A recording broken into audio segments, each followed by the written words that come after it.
We'll edit this thinking moment out. It's just 5 minutes of dead silence. Yeah, we're just,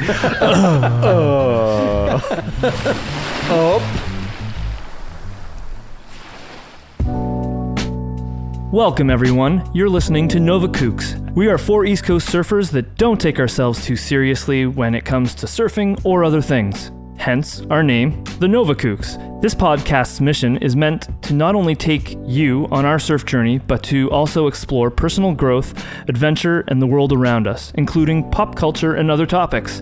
In this podcast, you will learn about surfing on the East Coast of Canada, and hear some funny surfing stories from our inexperience along the way. Today's episode is the music episode. We are going to discuss music we love to listen to while on the way to the beach.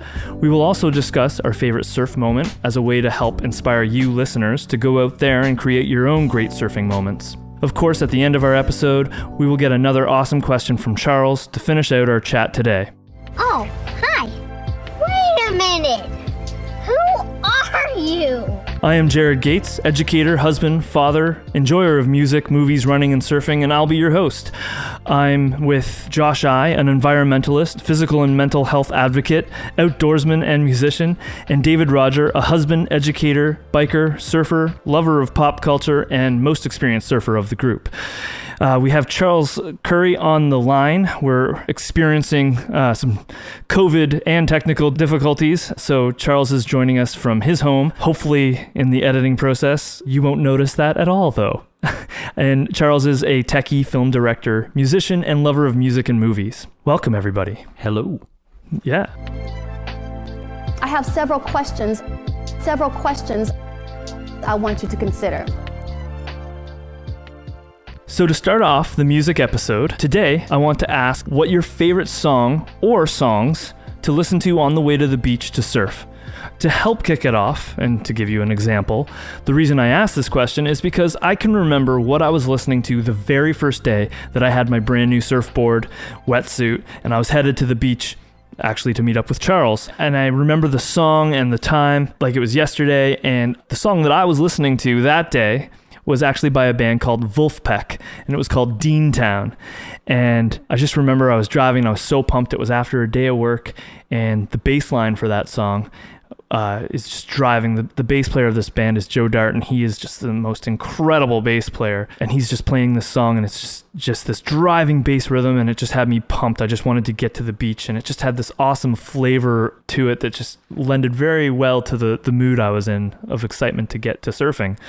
Little did I know that I wouldn't really be doing much surfing. I'd be doing a lot of swimming and paddling and just trying not to get rolled over in the waves. And it's really interesting because that song by Wolfpack is very bass driven, and I remember getting to see them play, not in person, but they did a live performance that is on YouTube, and it's also, they made an album of it as well, where they played live at Madison Square Garden. And I remember when this song got played, the entire audience at Madison Square Garden was singing along, but they were singing the bass line, because there's no words in the song. That's how awesome a bass player this guy is that he had an entire arena of audience members singing along. Incredible song. Please check it out. I would like to just give an honorable mention. My little girl, Mads, she also really likes surfing, and we'll go out on family beach trips. One of her favorite songs is Let's Go Surfing by the band The Drums. The Drums is a band that reminds me kind of like a California version of Joy Division.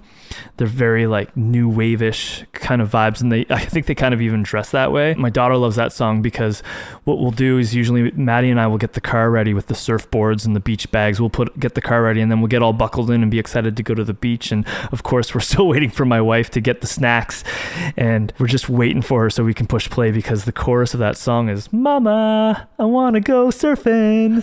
So it's the perfect like family surf song.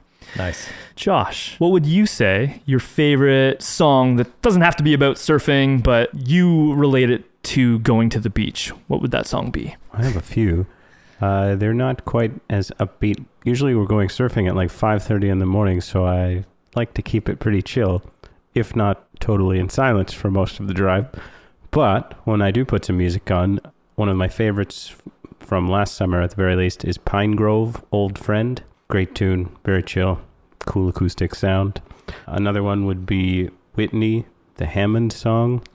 Also a great one. That's Came great. from a recommendation from Jared. And then a weird one, but I got really into the new NoFX album last year. I read the book as well, and then kind of dug through their discography. One of them was called I'm So Sorry, Tony. Weird tune to associate with surfing, but I liked it. By no effects. Yeah, it's about Tony Sly. No use for a name. Right, and he Yeah. passed away, didn't he? He did in like 2012. Yeah. Do you know who No Effects is, Dave? You know what? As mainstream as I am, I know no effects. Oh, there you go. I do. Perfect. I do. Just had to double check. I couldn't pull a song title out of my pocket, but Yeah. I know them. What would you say your favorite song or songs going to the beach to surf would be? Yeah, great question. I think that I have a few honorable mentions, as you folks did, for different reasons. Some are attached to some really great memories. When we went to Costa Rica surfing for 3 months when I was about 20 years old, we had two tapes. We had Ben Harper and we had Fugees. And so literally for 3 months, we had those two tapes, a Sony Walkman, and back in the day, you could plug in those awful speakers that came out of the headphone jack. Oh, yeah. And that's how we lived, surfing. With like 8 AA batteries. Yeah, it was brutal. But you did what you had to do. I'm kind of not the opposite of Josh, but I'm of a different mindset. Whereas usually when I'm thinking about surfing at home, it's kind of chill, like those surfing California vibes. So it might be something like Island in the Sun from nice. Weezer. Yeah. It might be Surf Wax USA, again, Weezer, for the obvious reasons. Or there's great song, Red Hot Chili Peppers, Road Tripping. And it's all about him and his two buddies going to check the surf and going on a road trip. So those are all there. But when I'm going to the beach, I'm trying to wake myself up or psych myself up. So it's usually something fairly hard charging. Welcome to the jungle, something really in your face of just like get out there and be aggressive. Awesome. So that didn't answer one question, it answered a few. No, that's great. Great answers. Good Great songs. album, though. Appetite for Destruction, 1986. One of the greatest albums of all time. So Charles, over there, what would you say your favorite song for going to the beach would be? Okay, so surf songs, what springs to mind for me is one of my favorite bands is Superchunk, and they have this song called Learn to Surf, which is this very upbeat song. You can read it about literally being about surfing or the metaphor of surfing and not drowning. So that always kind of speaks to me on two levels, but I don't know if I've ever, well, I'm sure I've listened to it at some point going to the beach, but I do recall when I first got my board, I was going out to Lawrencetown on my own, and at that time I was listening to Lucy Dacus's first album, No Burden, and there's a song on there called Strange Torpedo, which I don't know if it's sort of like the torpedo shape of a surfboard, but that song is very much ingrained in my mind in terms of those early days surfing. And another song that I love just driving on the open highway in the summertime or driving towards a beach is Waxahachie, and the song Silver. It just has a great upbeat summer vibe. But one thing that two things that kind of came to mind based on what you guys were saying. I kind of remember, as a teenager going to the beach and just kind of having that tape that was permanently in the car for the whole summer. So definitely there was a Face to Face album that was, played over and over again one summer. But something I wanted to throw out to you guys when you were talking about surfing and music, I find something that happens to me sometimes if I'm out in the water is that I will get weird certain songs stuck in my head that are looping. So an example of this would be, I remember one day I was out there and I just had the Britney Spears song Work stuck in my head. And this seems to happen to me all of the time. It'll just be some weird random song and it'll keep looping in my head for the whole session. And I'm just kind of throwing it out there. Is that just a me thing, or have you guys ever experienced this before? I talk to myself the entire time I'm out there, and sometimes I just make up little songs like shooby doopy doopy doopy doopy doopy doopy doopy, and I'll be like jumping over the waves and stuff, or I'll be like talking myself over the waves, like, okay, here we go, shooby doopy doopy doo. Yeah, there's a lot of self-talk for me as well. Yeah. I think I think it's more self-talk than a looping song. It's sort of like a mantra of the day, like, you know, depending on what I'm trying to improve at, or are the waves really knocking me around, I'll be talking almost to this wave, you know, in a weird way. Well, if you guys ever, I feel like a lunatic when I'm out there with you guys, because I get super chatty, and I'm like, check this out, woo! I'm like, look at me, yeah, I'm doing it, party wave. Like I can't stop talking. But when I am alone, the last time I was out surfing, I was by myself, and I had that song "Stay" by Bieber and the Kid Leroy. Oh yeah, Have you heard this? It's on the radio a lot right now, and it's like a super viral song on Instagram, and I don't know, I can't get it out of my head. Old Jared would never like that song, but yeah, it's not bad. I like it. I'm in. Mm-hmm. Old Jared's gone. Yeah. Awesome, guys. Those were great answers. That was a great question. That moves us right along. Next, please.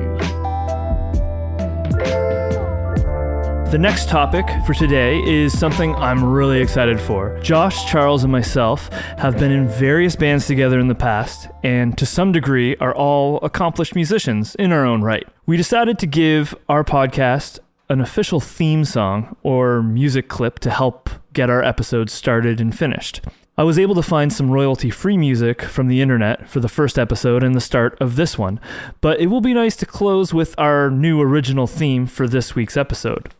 To help decide and make it fun, Josh, Charles, and I have prepared a clip of the tune we all prepared, and we're going to give Dave here a listen. After Dave has heard all three, he will decide which one works best for the podcast.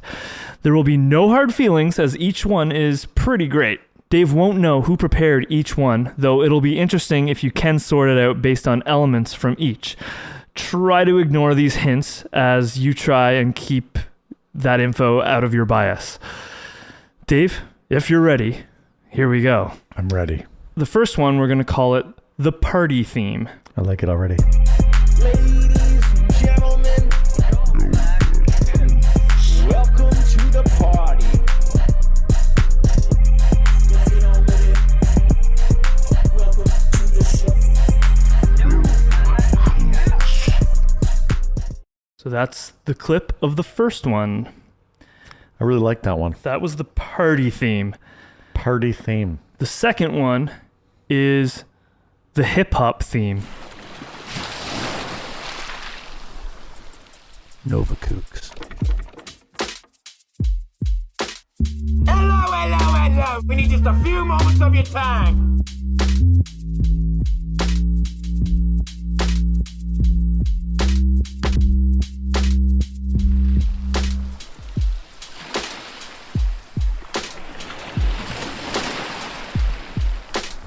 Little Hen says it's time to rock and roll. I love it. I love it. Here's song number 3, the rock theme. I love this.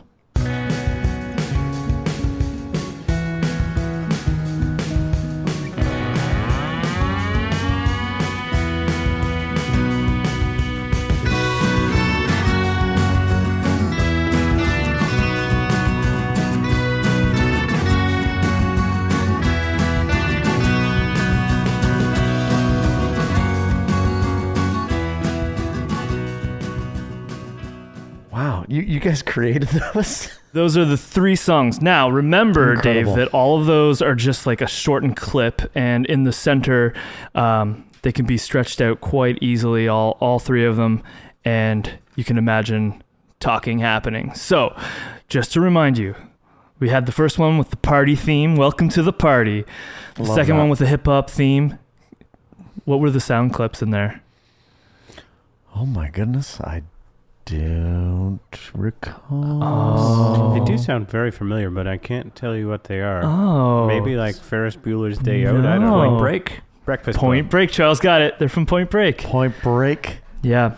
It was at the beginning where he's like, when they got into the first bank robbery. Yes. Hello, hello, hello, ladies and gentlemen. That's great. Yeah. And then at the end, he was looking at his clock. They put their masks on, and he's talking through his mask in the car, and it says, Oh, yeah. Little Hand says it's time to rock and roll. Oh, man, Yeah. that's That's great. a great line. Yeah. It's great to have those lines in there. But they can also go away really easily. I've totally given away which one mine is. So The third. has major rock and roll surf vibes. I'm impressed at all three, to be completely honest with you. Yeah. Let's turn them all into one. How do you do that? They're all so Honestly, different. they all need to be in here somewhere. That has to be said, because those were incredible. Well, we can mix and match them, but For the first episodes. Yeah, I really like them all.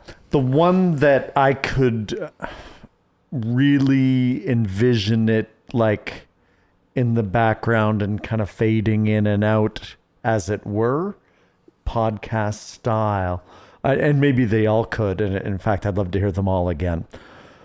The rock and roll one is sticking out in my head, if I'm being completely honest, and I don't know who created it.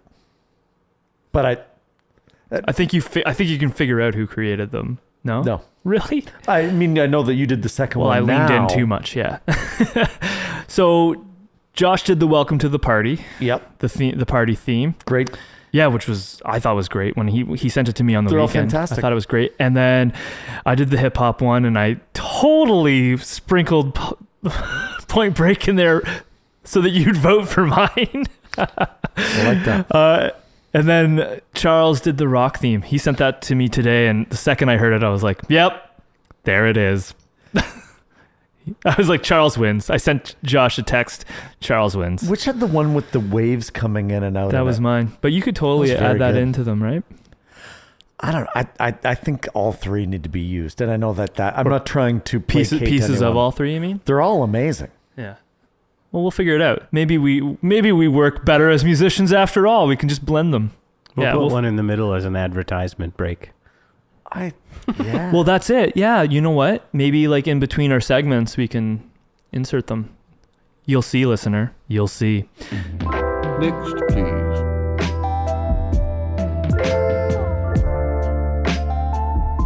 For this portion of the podcast, we're going to steer more towards the topic of surfing and discuss our favorite, most memorable surf moment. We've all had many fond moments, but I'm looking for us to share a moment that can translate that magic to our listeners, to not only help them get excited about surfing, but take the plunge and try it out if they haven't already tried. David. Okay, memory that sticks out. There are many, but I've got to say that I think around this past Christmas time, actually, there was a lovely session with not massive waves, but very fun, clean, glassy waves at Martinique. And actually, Jared, you were there, and we were pretty much alone at Martinique, and the tide was lovely. We were just catching waves as we wanted, and a pod of porpoises kind of swam right by. That's right. And it was one of those, you know, when you see things swimming in the ocean when you're surfing, you have that instant panic attack. Maybe that's just me. Maybe it's not. But you and I kinda both. like, whoa. We ran to shallow water. I remember screaming at the. No, I wasn't screaming. No, you weren't. No. But once we kind of pieced it together, I was like, here we go. This is magical. Sort of that nature, and we're in it and around it and having fun. And so that sticks out, probably just recency bias, but very good moment. That moment kind of reminded me. I think most of us in the room have read this book by the local author. What's his name? Shaw. Louis Berger Bust. This guy takes a journey from Cow Bay, which is pretty close to Halifax, and he decides to go all the way to the Fortress of Louisbourg in Cape Breton. Along the way, he stops at all these places to surf. He's just hunting for like undiscovered little spots of surf, and it's the most exciting adventure. And I remember one time he was surfing close to Sheet Harbor. Where was he, like Taylor Head? I think he was in Taylor Head. Yeah. And he was surfing in this spot, and I think there was a porpoise or a seal like right there along with him. And yeah, that stuff. Yeah, it kind of gives you that instant spook. And then, what else is out there with that porpoise? Yeah. Like it's Anyways, pretty Yeah. exciting. Pretty Yeah. exciting stuff. awesome. Charles, what's a magical surf moment for you? For me, I would say my first time at Martinique, and you were actually there, Jared, as well. It was my first time out to the beach after always hearing about it, and it always seems so far away. But it was just one of those days. Yeah, at that point, I think I was a few months into surfing, mostly going to Lawrencetown and catching some little rides. But it was just one of those perfect days where I was just able to start catching everything and getting some nice long rides. I think it was the first time that I felt, okay, I think this is working. I think that I'm getting this down. So yeah, that was a pretty special day. That was a good day. Josh. So I would change it from magical to memorable. And it pops in my head because it's hilarious. But I don't own a winter wetsuit. And I got it in my head. I was like, well, if I surf, and it seems like everybody else surfs in the winter, I should try it. So I got it all together and I rented a winter wetsuit. And then I messaged Charles and I was like, hey man, got the wetsuit. Let's go surfing tomorrow. Because I had learned, as I mentioned in the previous episode, always check the app, Magic Seaweed, for if there's surf or not. So I checked the app previous to renting the wetsuit. And I went, but it turned out that it was minus 13 that day. And minus 13 is not a great temperature to go surfing in. But because I had the suit, I sucked Charles into it and we went surfing and it was insane. Like the coldest experience I think I've had. I was, because you'd reached out to me and I was excited to get out. And then I checked what the temperature was the next day. I'm just like, oh, wow, this is way too cold. But then you had texted me and said hey, I got the wetsuit. So I was just like, okay, I guess we're doing it. But I think we lasted for maybe an hour and a half. But we were, red as lobsters afterwards. Remember we took a break and you looked at me and you were like, is my face as red as yours? I was like, yeah. And then we tried to change and my feet went so numb I couldn't shove them in my shoes and my hands went so numb I was having a hard time to get the wetsuit undone. It was But well, the funniest thing was you rented the wetsuit, but they gave you two left gloves, so you had one glove that you were trying to squeeze over your hand. So yeah, so you would have seen Charles and I out there in the dead of winter, minus 13, and he's holding the glove while I try to ram my right hand into a left-handed glove. So you're like surfing with a fist the whole time. It was Oh my gosh. yeah. That's awesome. I'm confused though. Charles, you've been winter surfing before that though, right? I've been out a few times in the winter, but if it's going past minus 10 or the wind chill's really low, I prefer to avoid it. And the water's fine. The suits are great. It's kind of the wind, right? Mm-hmm. I remember one time you and I went out, Dave. We were at Lawrencetown after school one day, and we didn't even really notice. We knew it was snowing, but we didn't notice how much it was. And when we got back, our cars were covered in snow, and we created tracks away from the beach. And That sounds awesome. That's always This fun. was not. no.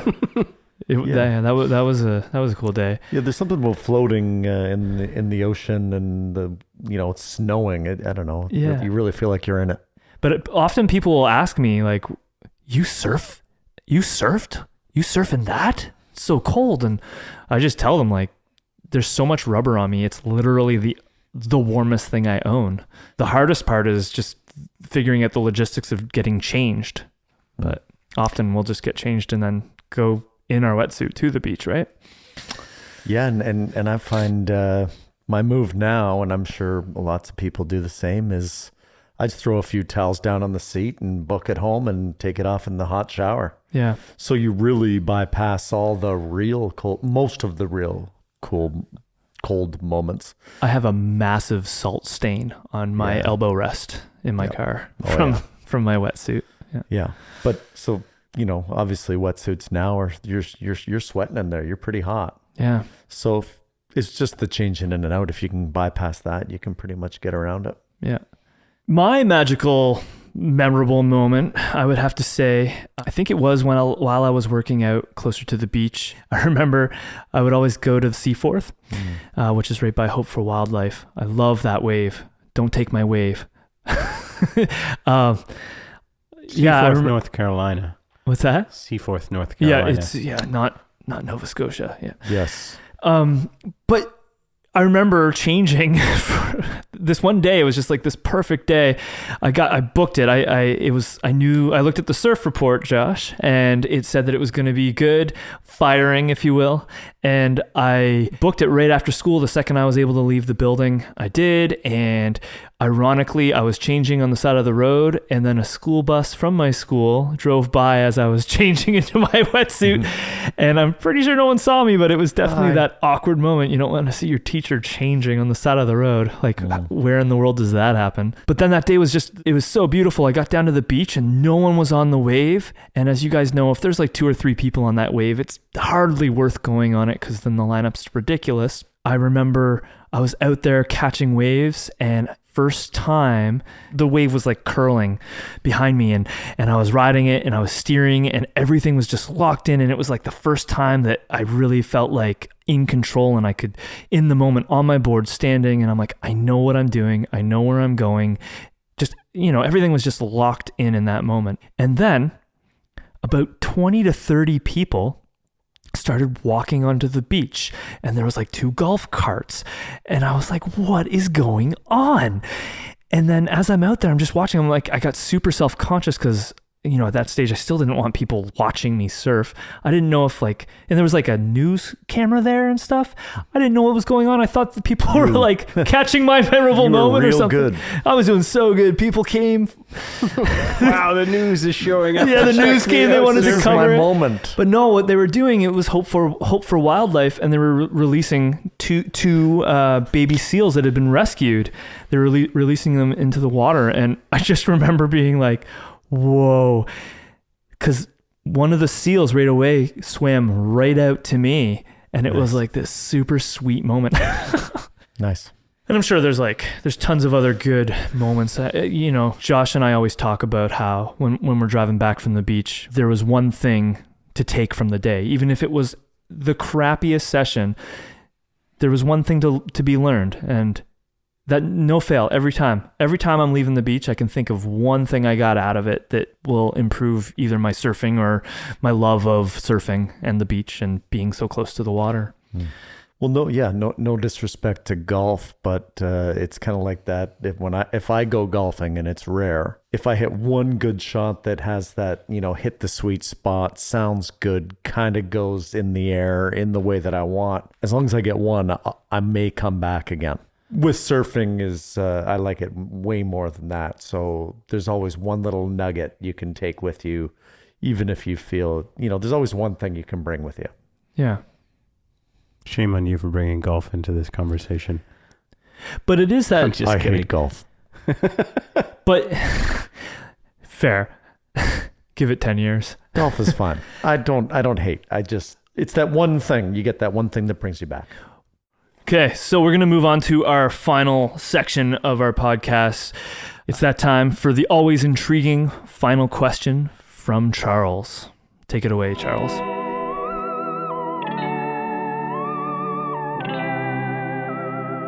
This is Charles.